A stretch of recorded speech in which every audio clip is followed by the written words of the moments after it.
Thank you very much for this opportunity to speak in front of you, in front of such a distinguished audience.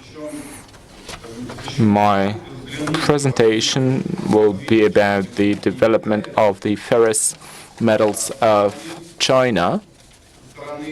And the approach would be the investor's approach on this topic.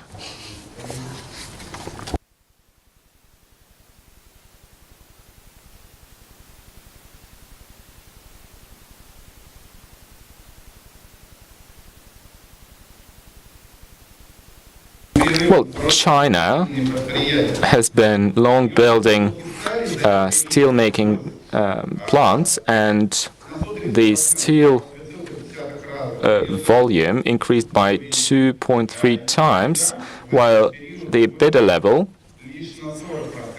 grew by only 40%. And nevertheless, this level was below the active steel-making years. And on this slide, you see the output and EBITDA indicators, and 38 companies reported their data. We excluded companies with large coal component and large iron ore component. So basically, as you see on the chart, the profitability of the operations has been going down since 2006. So basically, this sector was reducing their return on investment. So the more they invested, the less they got from their investments. In 2015, this is a special year. Some would say that the drop in profitability in 2015 was actually the result of the overinvestment. By that time, there were no private companies, private steel-making companies in China. They went bankrupt or became public, became state-owned. And some say that it's not the result, but the new focus of the new 5-year plans of China. So basically, during 11 years that we analyze, almost every year the ferrous metals investments was higher than the cash flow. And every year, steelmakers were investing more than making money, obviously taking equity and debt. This overinvestment, the upper right chart, led to the fact that in 2012, 40% of the steelmaking companies were making losses in terms of net profit and 10% in terms of EBITDA. So 10% of the companies were not even covering their operations.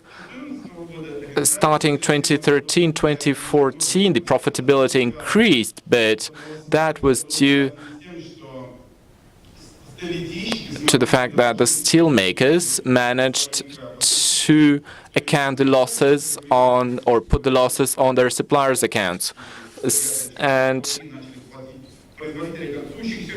the suppliers, for instance, of the coking coal were paying for the losses of the steelmaking companies.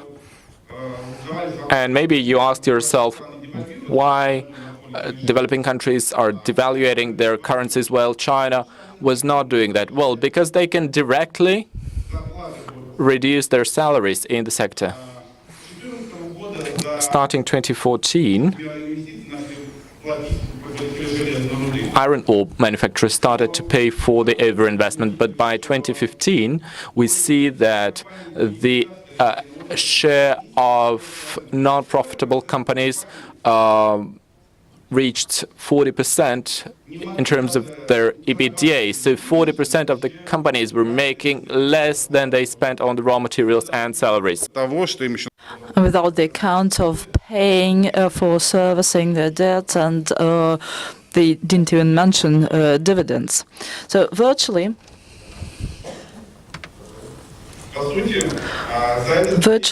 this period, the tax burden on steel industry in China, well, sorry, that was not tax, but that burden went up sixfold. And the EBITDA indicator minus tax spending after payment of interest and depreciation and tax payments, the main part is to be paid to shareholders. So in 2013, 2014 and up to 2015, this amount of money that are to be transferred to shareholders did not increase, did not go beyond the level of the decade ago, and at some points, 2015, it was even negative. So the whole investment in ferrous metal industry didn't give any profit to them. So if they put money just on any deposit, would earn more than those who invested in steel industry.